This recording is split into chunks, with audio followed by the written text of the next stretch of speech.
आज भी याद है मुझे वो दूर गूंजता ट्रेन का हॉर्न, जो आज भी मुझे अपनी ओर खींचता है और जिसमें मुझे अपना भविष्य नजर आता है।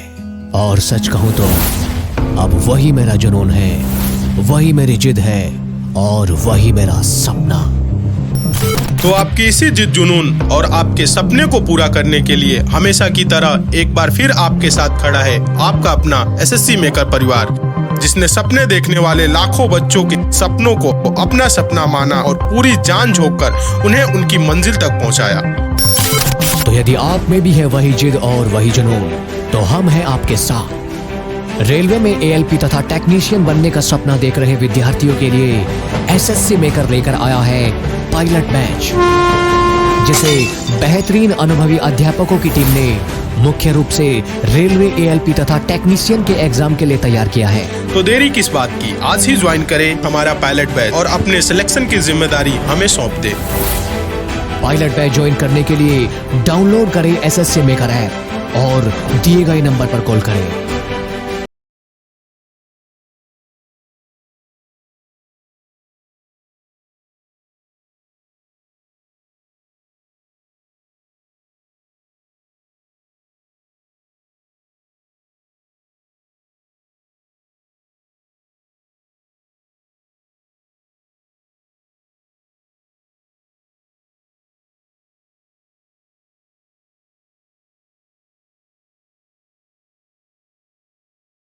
जय हिंद साथियों, गुड मॉर्निंग, सुप्रभात, राधे राधे, हर हर महादेवी। क्या हाल चाल है?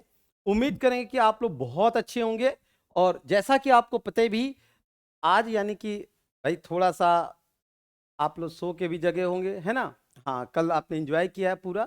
तो आज हम लोग बात करते हैं क्लास में, और आज की क्लास जो है बेहद आपकी खास होने वाली है। क्या है, जरा आनंद हम लोग लेते हैं। यहाँ पे हम लोग बात करते हैं भी, किसी भी बात का इतना ज्यादा एनालिसिस ना करें, किसी भी बात का इतना ज्यादा एनालिसिस ना करें कि दिमाग को पैरालिसिस हो जाए।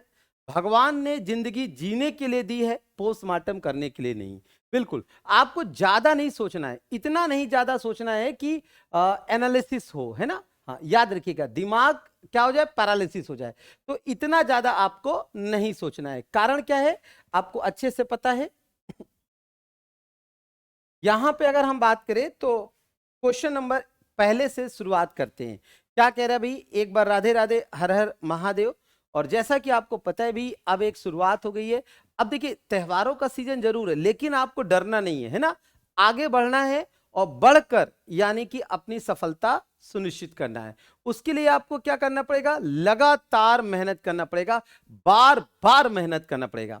पहला क्वेश्चन आपके स्क्रीन पे कह रहा है, 21वें आसियान भारत शिखर सम्मेलन का आयोजन कहां किया जाएगा? तो भाई कहां किया जाएगा? मनीला है, लाओस है, मुंबई है या कोलंबो है? तो भाई कहां किया जाएगा आपका 21वें भारत जो है आसियान शिखर सम्मेलन का आयोजन? मनीला है, लाओस है, मुंबई है या कोलंबो है? तो देखिए, आसियान शिखर सम्मेलन का जो आयोजन हो रहा है वो आपका कहां पे होगा? तो ये आयोजन हो रहा है लाओस में। कहां पर हो रहा है? लाओस। अब लाओस के बारे में यदि हम लोग चर्चा करें तो देखिए, लाओस जो है ये एक आपका लैंड लॉक्ड कंट्री है। याद रखिएगा, लैंड लॉक्ड यानी कि है लाओस। अब जरा ध्यान दीजिए, लाओस क्या है? भू अवस्थित देश है।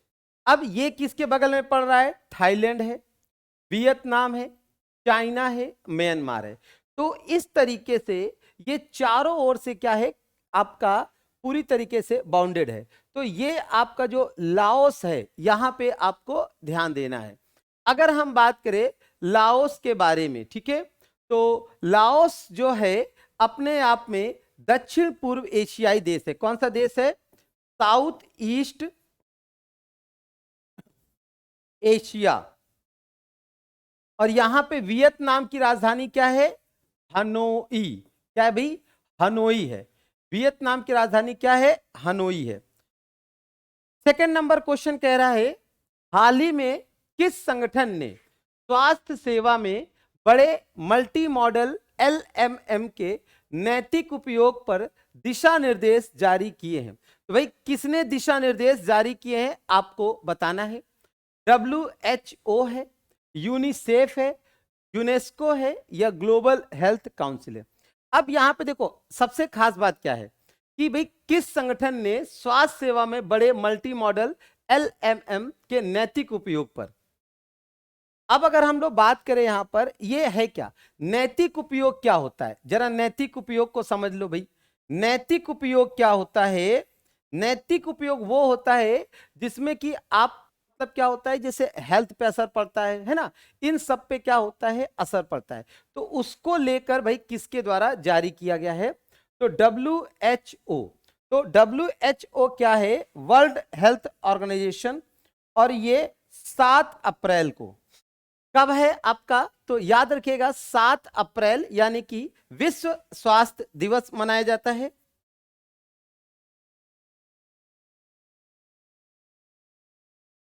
विश्व स्वास्थ्य दिवस कब मनाया जाता है, तो 7 अप्रैल को विश्व स्वास्थ्य दिवस मनाया जाता है। क्लियर। अब इसी तरीके से आगे अगर हम बात करें, यहां पे क्वेश्चन नंबर 2 के बाद तीसरे क्वेश्चन पे क्या कह रहे अभी देखिए, हाल ही में किस भारतीय निजी एरोस्पेस निर्माता ने अंतरिक्ष तकनीक में रुचि रखने वाली महिलाओं के लिए कल्पना फेलोशिप शुरू किया है। ये कल्पना फेलोशिप क्या होता है, recently which Indian private aerospace manufacturer has launch the Kalpana fellowship for women interested in space tech. यानी जो महिलाएं जो हैं स्पेस में जाना चाहती हैं, है ना, उनके लिए बहुत अच्छा इन्होंने क्या किया है, इनिशिएटिव लिया। अब मान लीजिए जैसे अगर भारत की कहें तो भारत मूल की तो नहीं है भाई, कल्पना हो गई, सुनीता विलियम्स हो गई, आपको अच्छे से पता है कौन कौन सी, सुनीता विलियम्स,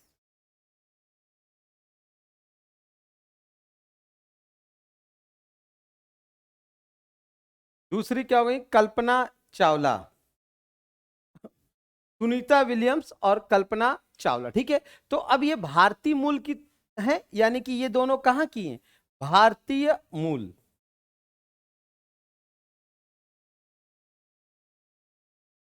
भारतीय मूल की हैं, तो भारतीय मूल की, तो भारत ने क्या किया है, लिखा है ना, देखिए इंडियन प्राइवेट रॉकेट, यानी कि भारतीय ने क्या किया है, भारत द्वारा प्राइवेट जो है पार्टनरशिप शुरू किया गया है। इसके लिए किया गया है ताकि आगे वो क्या कर सके, यानी कि जो महिलाएं हैं इस क्षेत्र में भी आगे बढ़ सके। देखिए पुरुष तो आगे बढ़ रहे हैं, महिलाएं भी जब आगे की ओर बढ़ेंगी तभी हम लोग क्या करेंगे, देश आगे की ओर बढ़ेगा। तो भाई देश ऐसे थोड़ी बोलने से आगे बढ़ जाता है, देश जो है देश के लिए करना पड़ेगा। तो यहां पे आंसर हो जाएगा स्काई रूट एरोस्पेस। क्या होगा, स्काई रूट एरोस्पेस आपका सही जवाब होगा। चौथा क्वेश्चन है, हाल ही में समाचारों में उल्लिखित कैंडिडा ऑरिस सी ऑरिस क्या है। भाई खबरों में रहा जो कैंडिड है, अब ये कैंडिड क्या होता है यहां पे हम लोग को समझना पड़ेगा। कवक है, बैक्टीरिया है, आक्रामक पौधे हैं या वायरस है। तो पहले हम लोग को यहां पे समझना होगा कैंडिड ऑरिस क्या। देखिए कैंडिड ऑरिस यहां पे जैसा लिखा है कवक बैक्टीरिया। अच्छा बैक्टीरिया को हिंदी में क्या कहते हैं बताइए भाई, बैक्टीरिया को हिंदी में जीवाणु कहते हैं। क्या कहते हैं, जीवाणु कहते हैं। इसी तरह वायरस को क्या कहते हैं, विषाणु कहते हैं। वायरस को क्या कहते हैं, तो वायरस को विषाणु कहते हैं। इसे जीवाणु कहते हैं और वायरस को क्या कहते हैं, विषाणु कहते हैं। अब यहां पे आंसर क्या होगा, तो देखिए यहां पे जो आंसर होगा जैसे लिखा है ना, इस जानलेवा फंगस, फंगस यानी कि फंगाई, और जो फंजाई होते हैं उसे हम लोग क्या बोलते हैं, कवक बोलते हैं। क्या बोलते हैं, कवक बोलते हैं।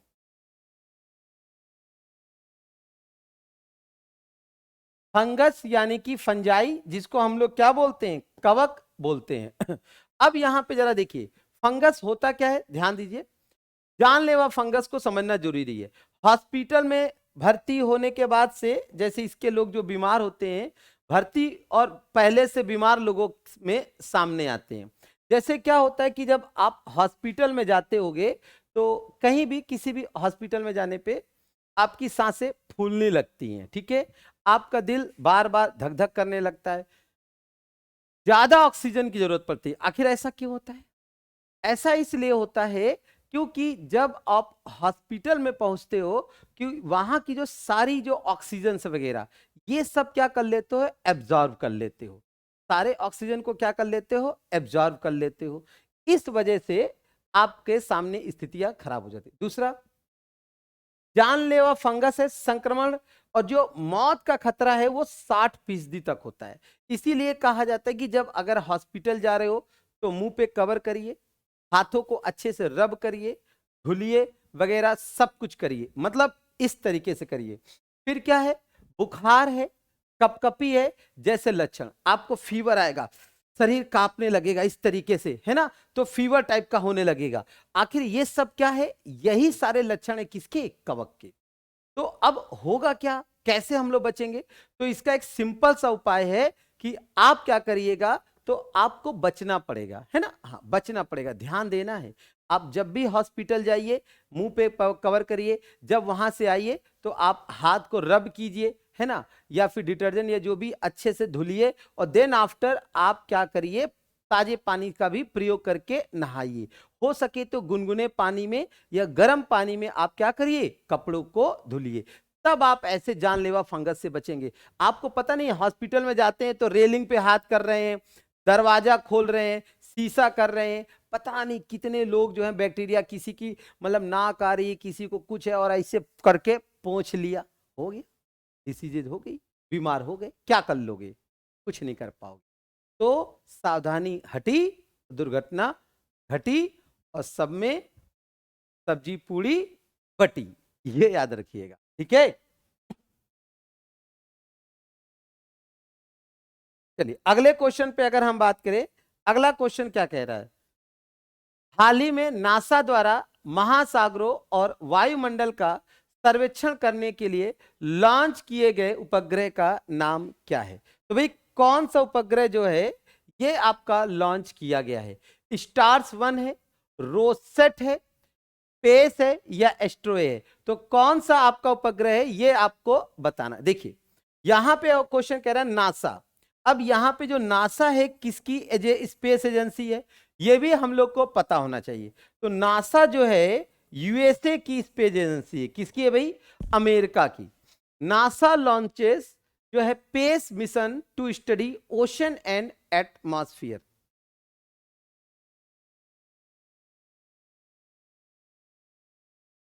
तो अब यहां पे अगर नासा के द्वारा अगर हम बात करें तो पेस कौन सा हो जाएगा, पेस। तो ध्यान दीजिए, पेस जो है ये नासा के द्वारा आपका लॉन्च किया गया एजेंसी है, नासा के द्वारा। तो पेस आपका राइट ऑप्शन है, PACE is the right option, ठीक है। नासा ने क्या किया है भी, अब इसका मेन काम क्या है जरा समझिए। इसका काम क्या है, महासागर और वायुमंडल, जैसे कि एटमॉस्फेयर है, एटमॉस्फेयर कैसा होगा, किस तरीके से कन्वर्ट होगा, कैसे आपका वो यानी कि बदलाव हो रहा होगा।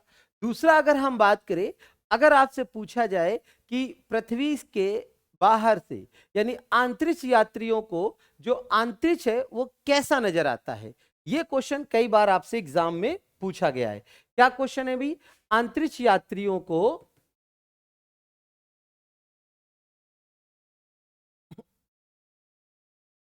अंतरिक्ष यात्रियों को अंतरिक्ष नजर आता है, तो अंतरिक्ष यात्रियों को नजर कैसा आता है? तो आप देख पा रहे हो कि अंतरिक्ष यात्रियों को नजर कैसे, ये पृथ्वी है और जब ये बाहर से आप देख रहे हो तो ये कैसा नजर आ रहा है, तो ये आपका करिया नजर आ रहा है। कैसा नजर आ रहा है, तो ये आपका काला नजर आ रहा है। कैसा नजर आ रहा है, तो काला नजर आ रहा है, ध्यान देना है, काला नजर आ रहा है। क्लियर है? चलिए आगे बढ़ा जाए। बहुत बढ़िया। क्वेश्चन नंबर 6 पे हम लोग आते हैं। क्वेश्चन नंबर 6 क्या कह रहा है, छठा क्वेश्चन बड़ा ही इंपॉर्टेंट है।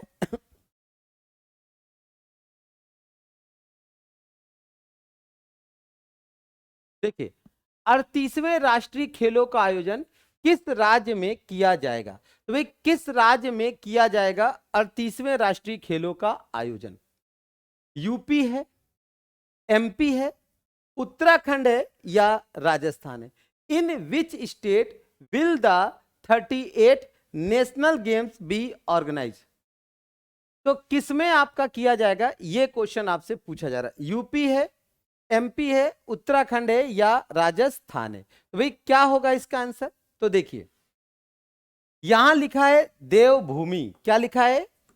ये लिखा है देवभूमि। अब देवभूमि क्या है? तो देवभूमि जो पड़ता है ये आपका पड़ता है उत्तराखंड में। देवभूमि जो है ये आपका कहां पड़ता है? उत्तराखंड में पड़ता है। अब उत्तराखंड में जो देवभूमि पड़ता है, सबसे खास बात अगर हम बात करें कि देवभूमि इसे क्यों कहा गया है, तो देवभूमि इसे ये किस लिए कहा गया है, ताकि यहां पे अगर हम बात करें तो आप अच्छे से समझ पाते हो कि भाई 4 धाम हैं। कितने धाम हैं? 4 धाम यहां पे हैं। दूसरा अगर हम बात करें तो यहीं पर पंच प्रयाग है। अब ये कहोगे सर पंच प्रयाग कौन से हैं? 5 आपके प्रयाग है, जैसे विष्णु प्रयाग हो गया, नंद प्रयाग हो गया, रुद्र प्रयाग हो गया, कर्ण प्रयाग हो गया, है ना, देव प्रयाग हो गया। तो ये इस तरीके से 5 प्रयाग हैं। क्लियर है? अब आपका जो पहली बार 38वें खेल का आयोजन होगा, तो 38वें राष्ट्रीय खेल का आयोजन उत्तराखंड में होगा। और कब से कब तक होगा तो ये थोड़ा सा धुंधला है। तो ये 28 जनवरी से 14 फरवरी, ध्यान दीजिएगा, 14 फरवरी 2025 28 जनवरी से 14 फरवरी 2025 को होगा, याद रखिएगा। ठीक है, तो ये यहां पे सबसे खास बात है। तो ये कब तक होगा, अगर नहीं समझ में आ रहा है तो मैं यहां लिख दे रहा हूं 28 जनवरी से 14 फरवरी 2025, तो ये आपका होगा। और यहां पे अगर हम बात करें तो Uttarakhand is the right option. क्या होगा भाई? उत्तराखंड आपका राइट ऑप्शन होगा, उत्तराखंड होगा। Uttarakhand is the right option है। 7वें क्वेश्चन पे आते हैं भी। हाल ही में रिलायंस इंडस्ट्रीज समूह द्वारा लॉन्च की गई चैट जीपीटी शैली सेवा का क्या नाम है? अब रिलायंस को आपको पता ही है भी, रिलायंस ने क्या किया है, चैट जीपीटी। ये चैट जीपीटी क्या होता है? ये बेस होता है एआई टेक्नोलॉजी पर। एआई है क्या? देखिए, एआई का अर्थ हो गया आर्टिफिशियल इंटेलिजेंस। आर्टिफिशियल इंटेलिजेंस का मतलब कृत्रिम बुद्धिमत्ता। कृत्रिम बुद्धिमत्ता, तो कृत्रिम बुद्धिमत्ता जो है वो आपका एआई है। अब यहां पे अगर हम बात करते तो कृत्रिम बुद्धिमत्ता होता क्या है ये आपको समझना है। चैट जीपीटी, अब चैट जीपीटी शैली जो प्रयोग की गई है, जैसे मान लीजिए हाथ ताली बजाया, लाइट जल गई, किया लाइट बंद हो गई। इसी तरीके से हमने मान लीजिए कुछ काम करना है, बल्ब जलाना है, बल्ब जल गया, है ना। तो अलग अलग हम लोग कई सारे काम करते हैं, तो उसमें क्या होता है, इसका प्रयोग होता है। अब आप यहां देख पा रहे होगे लिखा है भारत जीपीटी। तो आप सोच रहे होगे सर यहां तो भारत लिखा है और दिए गए ऑप्शन में कहीं भारत है नहीं, तो इस क्वेश्चन का आंसर क्या हो जाएगा? तो इस क्वेश्चन का सही जवाब जो होगा वो आपका हनुमान होगा। क्या होगा भाई? हनुमान होगा, याद रखिएगा, हनुमान होगा। तो चैट जीपीटी का सही नाम क्या है? तो ये आपका हनुमान है, याद रखिएगा, हनुमान है। अगला क्वेश्चन है आपका मोदी जी को लेकर है। क्या कह रहा है भाई मोदी जी को लेकर?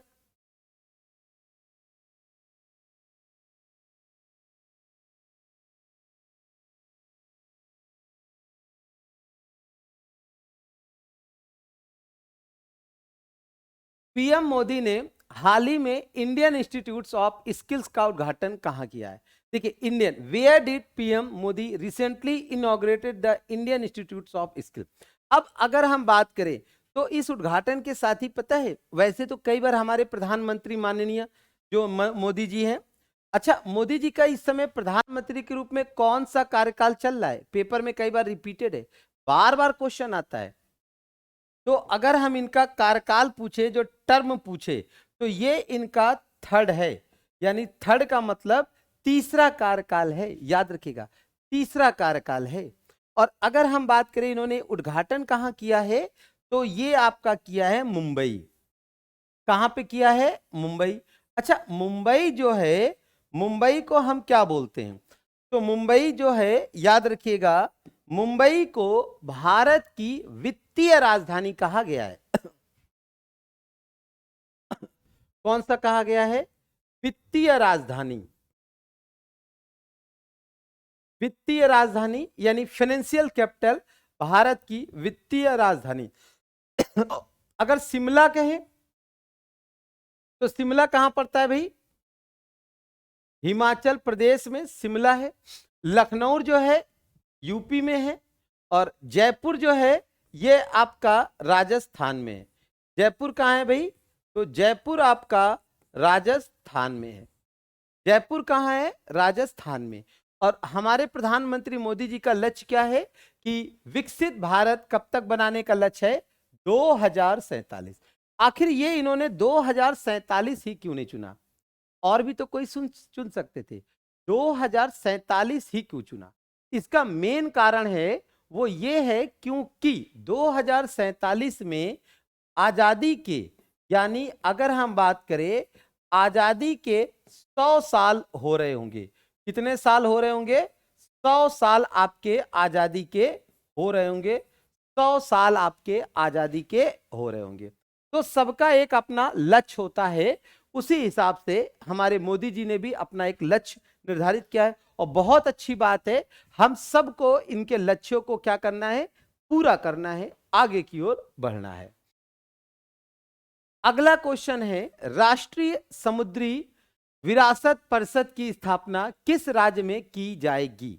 राष्ट्रीय समुद्री विरासत परिषद की स्थापना किस राज्य में की जाएगी? असम है, गुजरात है, तमिलनाडु है, या केरल है? National maritime heritage complex will be established in which state? तो कहां की जा रही है ये आपको बताना है। तो भाई कहां की जा रही है? असम में, गुजरात में, तमिलनाडु में, या फिर केरल में? अगर असम के बारे में अगर हम बात करें तो असम के सीएम कौन है भाई? असम के सीएम जो है हेमंत विश्व शर्मा। इसी तरह गुजरात के सीएम कौन है? भूपेश पटेल जी हैं। तमिलनाडु के सीएम कौन है?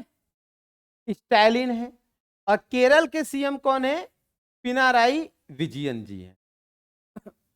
अब अगर हम बात करें यहां पर, तो ये आपका क्या होगा? लोथल, यानी कि गुजरात में। अब यहां पे क्या होगा? National maritime heritage complex. Maritime क्या है? जरा मैरीटाइम को मतलब समझिए। मैरीटाइम का मतलब होता है समुद्री विरासत। अब समुद्री विरासत कैसे होगी, जरा आपको समझना है।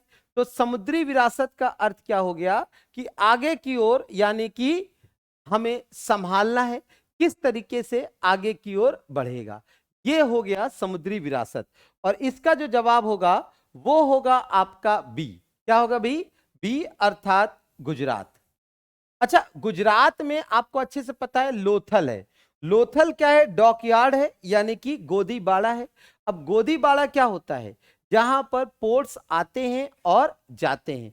तो ये भी आपका कहां पे है? गुजरात में। 10वां क्वेश्चन है। 10वां क्वेश्चन क्या कह रहा है?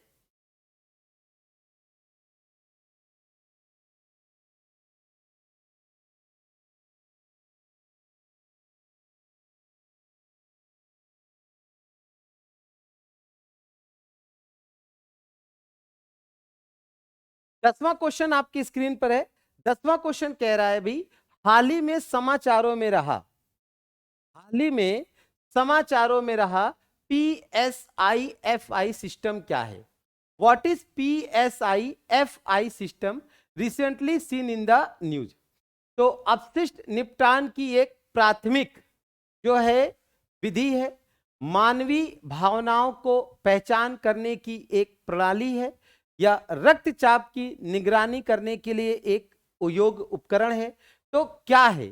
तो यहां पे ध्यान दीजिएगा, ये आपका हो जाएगा बी, यानी कि मानवीय भावनाओं को पहचानने की एक प्रणाली। क्या हो जाएगा? A style for recognising human emotions. तो ये आपका आंसर सही हो जाएगा। याद रखिए, मानवीय भावनाओं को पहचानने की एक प्रणाली, ये आपका आंसर सही हो जाएगा। क्लियर है? आगे हम बात करते हैं अगले क्वेश्चन पे। Question number 11। 11वां क्वेश्चन क्या कह रहा है, जरा देखिए।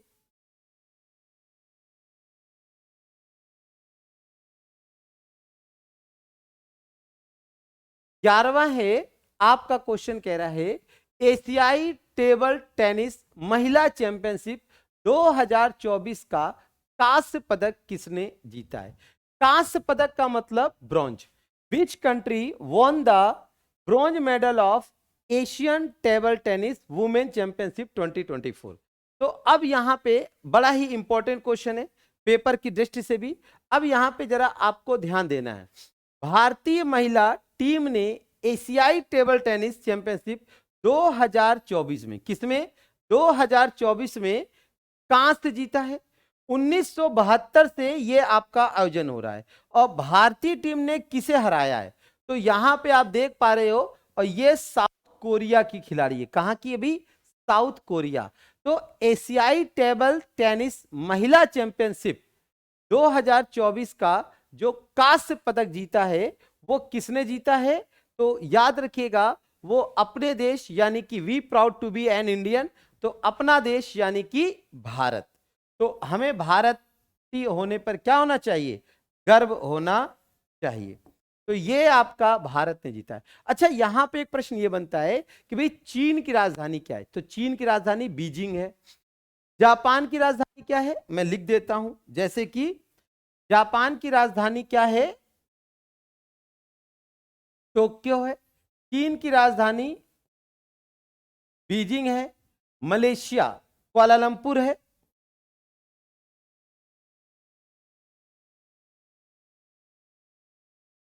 और जापान चाइना बीजिंग हो गया। ठीक है, अगला क्वेश्चन है क्वेश्चन नंबर 12। क्या कह रहा है भाई? हाल ही में भारत के प्रधानमंत्री ने किस राज्य में देश का पहला स्वदेशी हरित हाइड्रोजन ईंधन सेल अंतरराष्ट्रीय जो आपका जल मार्ग पोर्ट लॉन्च किया? भाई लॉन्च किया, ध्यान दीजिएगा, है ना। तो यहां पे क्वेश्चन आपसे पूछा जा रहा है, recently prime minister of India launch the country's first indigenous green hydrogen fuel cell inland waterway vessel in which state? तो कहां पे किया है? तमिलनाडु है, केरला है, महाराष्ट्र है या कर्नाटक है? तो भाई कहां होगा, ये आपको जवाब देना है। तो देखिए यहां पे आंसर होगा आपका तमिलनाडु।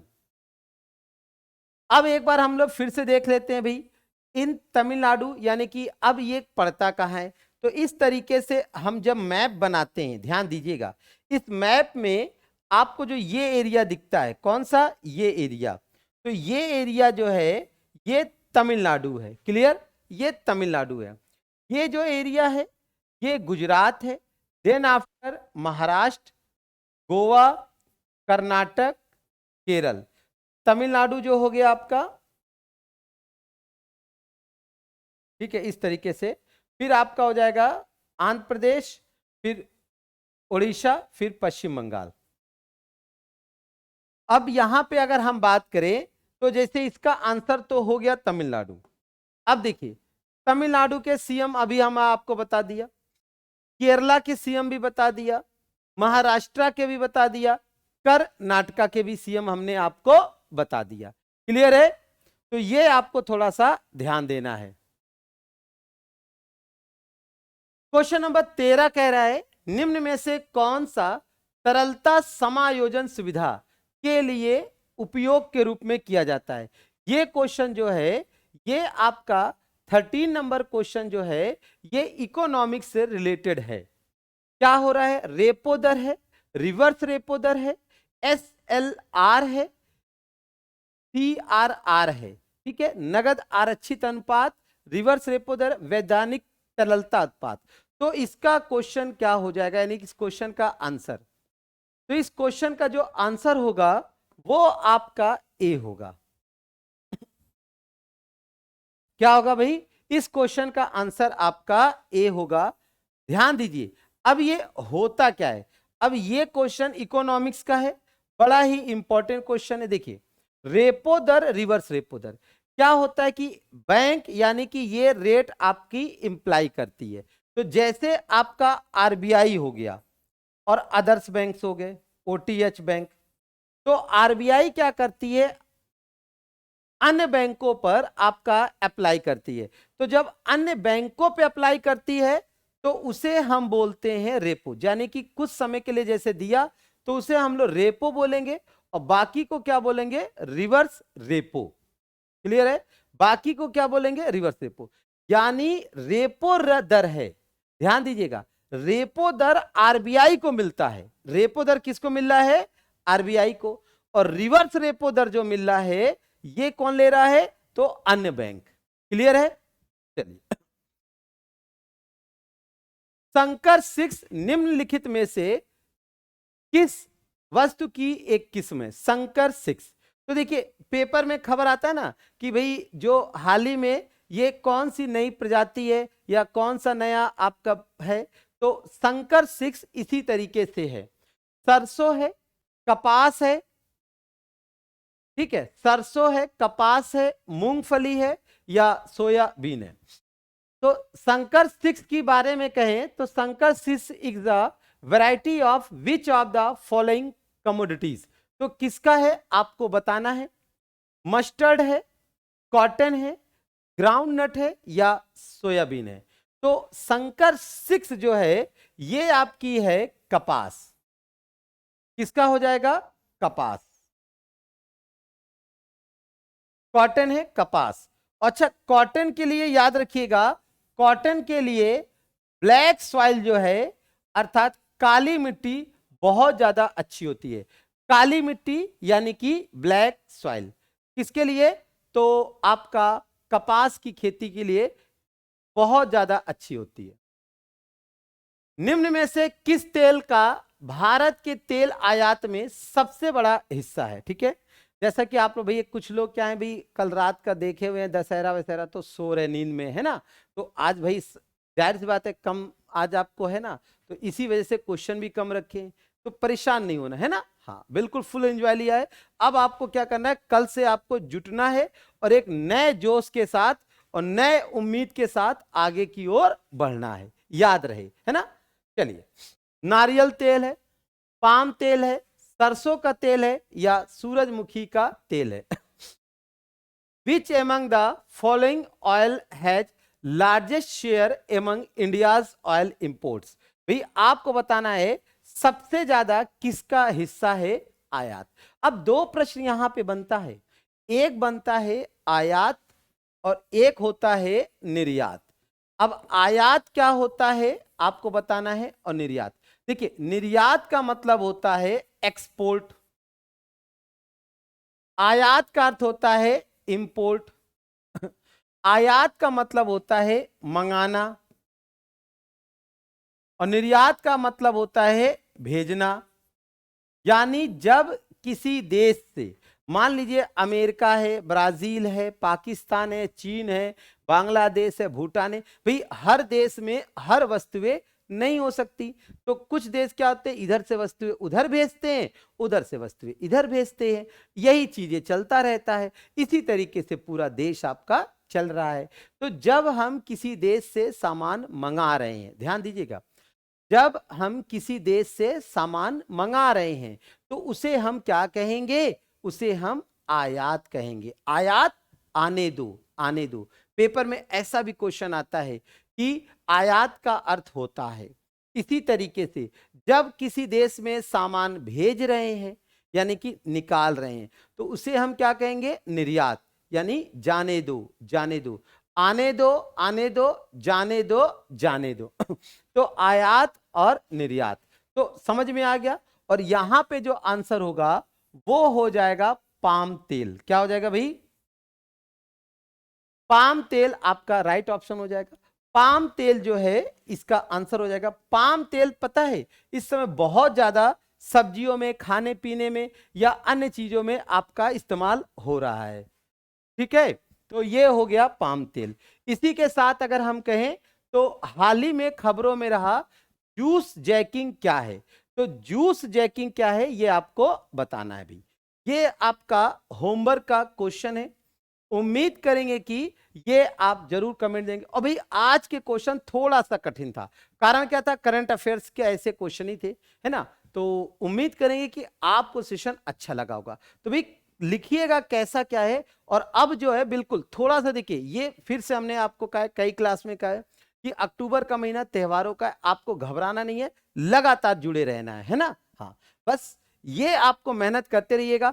और भाई टारगेट बैच जो है आपको ले लेना है, ठीक है। हाँ, अगर हाथ में डंडा हो तो बड़ा मजा आता है। तो टारगेट बैच है मात्र 299 रुपए में, इसे आपको कैरी करना है।